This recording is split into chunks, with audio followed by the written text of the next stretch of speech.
عورت کو بھی اجازت ہونی چاہیے کہ وہ کئی شادیاں کر سکے. ہاں نبی کی تعلیم ایسی نہیں ہو سکتی. جوش میں مخالفت رسول میں یہ بات کہہ تو دی گئی، لیکن تجرباتی اعتبار سے، واقعاتی اعتبار سے جب اس پر غور کیا جائے کہ ایک عورت کے کئی شوہر ہوں تو نتائج کیا نکلیں گے، حقائق کیا ہوں گے. بچہ پیدا ہوگا تو کس کا بچہ مانا جائے گا، کب کس کا ساتھ دے گی، کس کی ماتحتی میں رہے گی.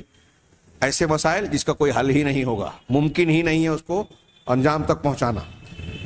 اور اس کے بالمقابل ایک شوہر کی زوجیت میں ایک سے زائد بیویاں ہوں تو یہ پریکٹیکل بھی ہے، واقعاتی اعتبار سے اس میں کوئی قباحت برائی نہیں ہے، بلکہ اگر غور سے دیکھا جائے تو اس میں بہت سارے فائدے ہیں. دنیا کی بات سمجھ میں نہیں آتی، لیکن اگر تعدد ازدواج جس کی اجازت اسلام نے دی ہے اس کے فوائد پر غور کیا جائے تو موٹی کتاب تیار ہوگی.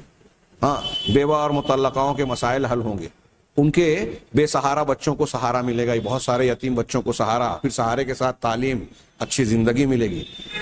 سماج اور معاشرے میں جو زنا کی طرف مائل ہونے والے مرد ہیں وہ دوسری تیسری شادی کر کے بچیں گے.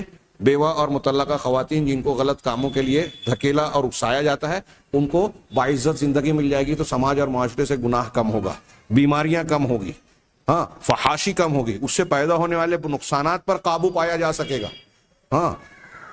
مرد کا احساس ذمہ داری بڑھے گا کہ میری ایک سے زیادہ بیویاں ہیں، ان کے درمیان انصاف کرنا ہے، دونوں کے لیے کمانا ہے، دونوں کے لیے اچھی زندگی فراہم کرنی ہے، دونوں کے حقوق ادا کرنے ہیں.